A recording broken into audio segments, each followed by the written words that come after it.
ಸ್ನೇಹಿತರೆ, ಕರುನಾಡಿನ ಶಕ್ತಿಪೀಠ ಉತ್ತರ ಕನ್ನಡ ಜಿಲ್ಲೆಯ ಕಣ್ಮಣಿ, ಲಕ್ಷಾಂತರ ಭಕ್ತರ ಆರಾಧ್ಯ ದೈವ ಶಿರಸಿಯ ಶ್ರೀ ಮಾರಿಕಾಂಬಾ ದೇವಿಯ ದರ್ಶನಕ್ಕಾಗಿ ಕಾಯುತ್ತಿರುವ ಭಕ್ತಾದಿಗಳಿಗೆ ಯುಗಾದಿಯು ಸಂತಸದ ದಿನವಾಗಿದೆ. ಪ್ರತಿ 2 ವರ್ಷಕ್ಕೊಮ್ಮೆ ನಡೆಯುವ ಜಗತ್ಪ್ರಸಿದ್ಧ ಶಿರಸಿ ಮಾರಿಕಾಂಬಾ ಜಾತ್ರೆ ಎಂದರೆ ಅದು ಕೇವಲ ಒಂದು ಊರಿನ ಜಾತ್ರೆಯಲ್ಲ, ಇಡೀ ದಕ್ಷಿಣ ಭಾರತವೇ ತಿರುಗಿ ನೋಡುವಂತಹ ಜಾತ್ರೆ. ಆದರೆ ನಿಮಗೆಲ್ಲ ಗೊತ್ತಿರುವ ಹಾಗೆ ಜಾತ್ರೆಯ ಆ ಅದ್ದೂರಿ ವೈಭವ ಮುಗಿದ ಮೇಲೆ ದೇವಸ್ಥಾನದ ಬಾಗಿಲುಗಳನ್ನು ಮುಚ್ಚಲಾಗುತ್ತದೆ. ಆಗ ದೇವಿಯ ದರ್ಶನಕ್ಕೆ ಭಕ್ತರಿಗೆ ಅವಕಾಶವಿರುವುದಿಲ್ಲ. ಆದರೆ ಯುಗಾದಿಯ ಹಬ್ಬದಂದು, ಹೊಸ ವರ್ಷದ ಶುಭಾರಂಭದ ದಿನದಂದು ಶಿರಸಿಯ ಸಿರಿದೇವಿ ಸರ್ವಾಲಂಕಾರ ಭೂಷಿತೆಯಾಗಿ ನಗುಮುಖದಿಂದ ತನ್ನ ಕೋಟ್ಯಾಂತರ ಭಕ್ತರಿಗೆ ದರ್ಶನ ನೀಡಲು ಮತ್ತೆ ಸಜ್ಜಾಗುತ್ತಾಳೆ. ಹಾಗಾದರೆ ಮುಚ್ಚಿದ ದೇವಸ್ಥಾನದ ಬಾಗಿಲು ಯುಗಾದಿಯಂದೇ ತೆರೆಯೋದೇಕೆ? ಯುಗಾದಿಯವರೆಗೆ ಶಿರಸಿಯಲ್ಲಿ ಶುಭ ಕಾರ್ಯಗಳನ್ನು ಏಕೆ ಮಾಡುವುದಿಲ್ಲ? ದೇವಿಯ ಮೂರ್ತಿಗೆ ಮತ್ತೆ ಬಣ್ಣ ಹಚ್ಚುವ ಸಂಪ್ರದಾಯವೇನು? ಯುಗಾದಿಯ ದಿನ ದೇವಸ್ಥಾನದ ಒಳಗೆ ನಡೆಯುವ ಪೂಜಾ ಕೈಂಕರ್ಯಗಳೇನು? ಈ ಎಲ್ಲ ಕುತೂಹಲಕಾರಿ ಮಾಹಿತಿಯನ್ನು ಇವತ್ತಿನ ಈ ವಿಡಿಯೋದಲ್ಲಿ ನಾವು ಸಂಪೂರ್ಣವಾಗಿ ತಿಳಿಸಿಕೊಡಲಿದ್ದೇವೆ. ವಿಡಿಯೋವನ್ನು ಸ್ಕಿಪ್ ಮಾಡದೆ ಕೊನೆವರೆಗೂ ನೋಡಿ. ನೀವು ಮಾರಿಕಾಂಬೆಯ ಭಕ್ತರಾಗಿದ್ದರೆ ಕಮೆಂಟ್ನಲ್ಲಿ ಜೈ ಮಾರಿಕಾಂಬೆ ಎಂದು ಬರೆಯಲು ಮರೆಯದಿರಿ. ಸ್ನೇಹಿತರೆ, ಶಿರಸಿಯ ಮಾರಿಕಾಂಬಾ ಜಾತ್ರೆ ಮುಗಿದು ತಾಯಿಯನ್ನು ಬೀಳ್ಕೊಟ್ಟ ನಂತರ ಇಡೀ ಶಿರಸಿ ನಗರವೇ ಮಂಕಾದಂತೆ ಭಾಸವಾಗುತ್ತದೆ. ಸಾಮಾನ್ಯವಾಗಿ ಶಿರಸಿ ಜಾತ್ರೆ ಮುಗಿದ ದಿನದಿಂದ ಯುಗಾದಿ ಹಬ್ಬದವರೆಗೆ ಸುಮಾರು 10 ರಿಂದ 15 ದಿನಗಳ ಅಂತರವಿರುತ್ತದೆ. ಈ ಅವಧಿಯಲ್ಲಿ ದೇವಸ್ಥಾನದ ಬಾಗಿಲುಗಳನ್ನು ಮುಚ್ಚಲಾಗುತ್ತದೆ.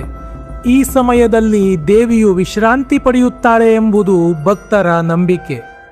ನಂತರ ಹೊಸ ವರ್ಷದ ಆರಂಭವಾದ ಯುಗಾದಿಯ ಶುಭ ದಿನದಂದು ದೇವಿಯನ್ನು ಪುನಃ ವಿಜೃಂಭಣೆಯಿಂದ ಪ್ರತಿಷ್ಠಾಪನೆ ಮಾಡಲಾಗುತ್ತದೆ.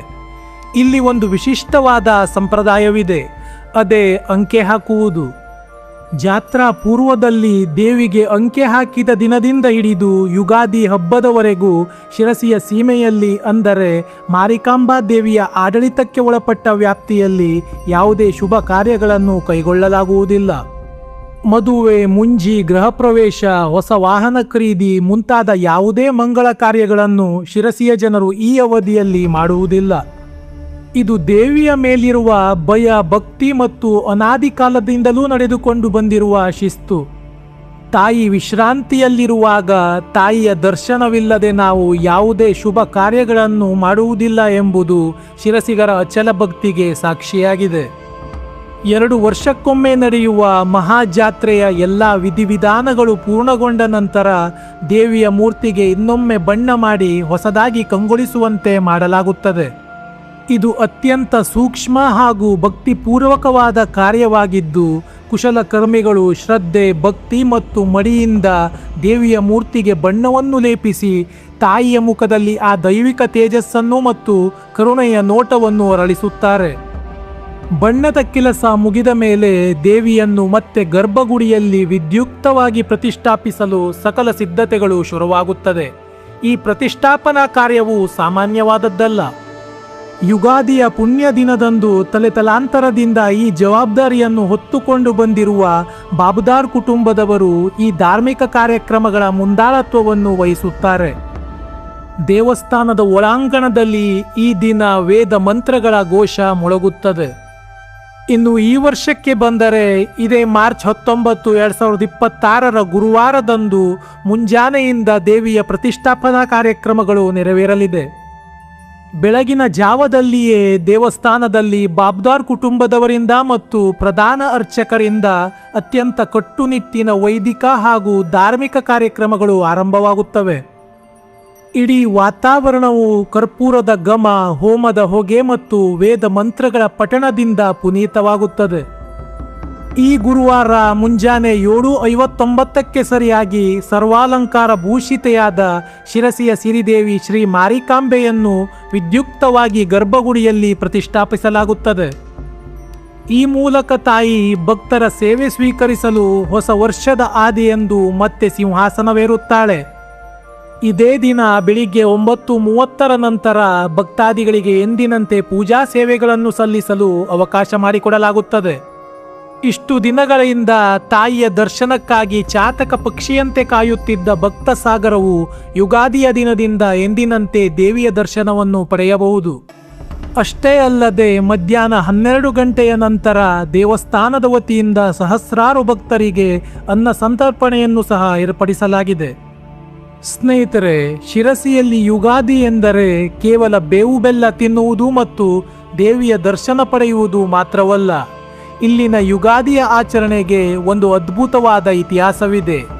ಅದೇ ಯುಗಾದಿ ಶೋಭಾಯಾತ್ರೆ. ಹಿಂದೂ ಹೊಸ ವರ್ಷದ ಆರಂಭದ ದಿನದಂದು ನಡೆಯುವ ಈ ಬೃಹತ್ ಶೋಭಾಯಾತ್ರೆ ಪ್ರಾರಂಭವಾಗಿ ಬರೋಬ್ಬರಿ 25 ವರ್ಷಗಳೇ ಕಳೆದಿವೆ.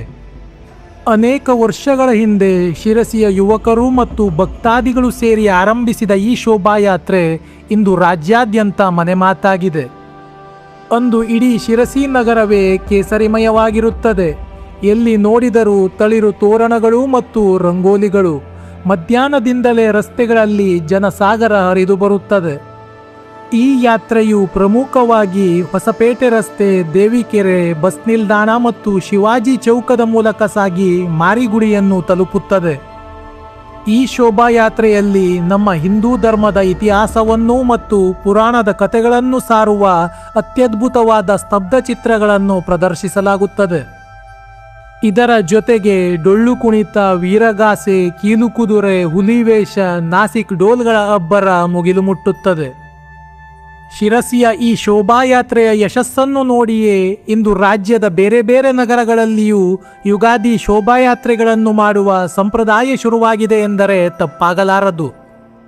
ಈ ಅದ್ಭುತವಾದ ಮೆರವಣಿಗೆಯನ್ನು ಕಣ್ತುಂಬಿಕೊಳ್ಳಲು ರಾಜ್ಯದ ಮೂಲೆ ಮೂಲೆಗಳಿಂದ, ಬೇರೆ ಬೇರೆ ಜಿಲ್ಲೆಗಳಿಂದ ಸಾವಿರಾರು ಜನ ಶಿರಸಿಗೆ ಆಗಮಿಸುತ್ತಾರೆ. ಸ್ನೇಹಿತರೆ, ಇದಾಗಿತ್ತು ಶಿರಸಿಯ ಶ್ರೀ ಮಾರಿಕಾಂಬಾ ದೇವಿಯ ಯುಗಾದಿಯ ನಂತರದ ದರ್ಶನದ ಬಗ್ಗೆ ಸಂಪೂರ್ಣ ಮಾಹಿತಿ. ಜಾತ್ರೆಯ ನಂತರ ಮೌನಕ್ಕೆ ಶರಣಾಗಿದ್ದ ಶಿರಸಿಗೆ ಯುಗಾದಿಯ ಈ ದಿನ ಹೊಸ ಚೈತನ್ಯವನ್ನು, ಹೊಸ ಭರವಸೆಯನ್ನು ತರುತ್ತದೆ.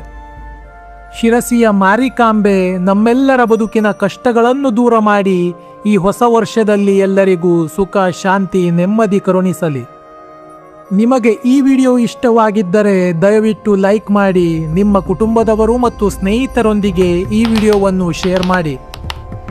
ನಮ್ಮ ಕರುನಾಡಿನ ಸಂಸ್ಕೃತಿ, ಇತಿಹಾಸ ಮತ್ತು ದೇವಾಲಯಗಳ ಬಗ್ಗೆ ಅತ್ಯುತ್ತಮ ಮಾಹಿತಿಯನ್ನು ಪಡೆಯಲು ನಮ್ಮ ಚಾನಲ್ಗೆ ಈಗಲೇ ಸಬ್ಸ್ಕ್ರೈಬ್ ಮಾಡಿ ಮತ್ತು ಪಕ್ಕದಲ್ಲಿರುವ ಬೆಲ್ ಐಕಾನ್ ಅನ್ನು ಕ್ಲಿಕ್ ಮಾಡಿ.